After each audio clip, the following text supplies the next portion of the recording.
কিনা। তার মানে সাহাবায়ে কেরাম যখন নামাজের মধ্যে দাঁড়াইতেন তখন সাহাবায়ে কেরাম কেমন কেমন জানি আল্লাহ তাআলাকে দেখতেন।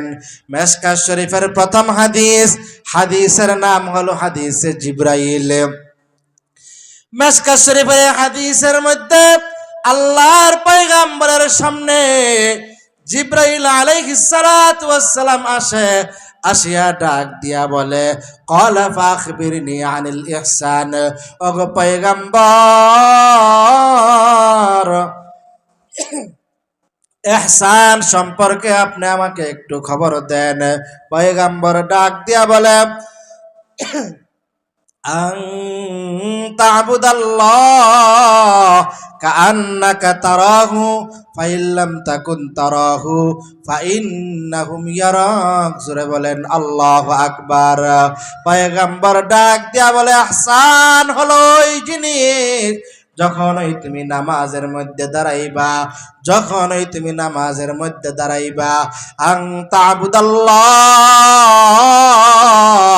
কাআন্নাকা তারা ফাইল্লাম তাকুন তারা ফাইন্নাহুম ইয়ারাক।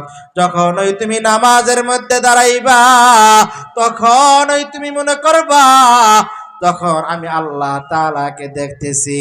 কারণ আমাদের চোখ এমন চোখ, যে চোখ দিয়ে আল্লাহ তাআলাকে দেখা সম্ভব হবে না। কারণ আমাদের চোখের দ্বারা গুনাহ হয়, সারাদিন বেপরদার গুনাহ, নাফরমানের গুনাহ। এই চোখ দিয়ে আল্লাহ তাআলাকে দেখা সম্ভব হবে না।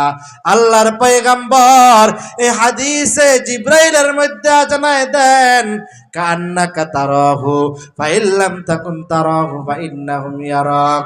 আমার আপনার দেখার শক্তি তো হবে না, নামাজের মধ্যে দাঁড়াইয়া তোমার ধ্যান ধারণা চিন্তা চেতনা এরকম হবে, আমি তো আমার রবকে দেখা সম্ভব না, আমার রব আমাকে দেখতেছে। জোরে বলেন আল্লাহু আকবার।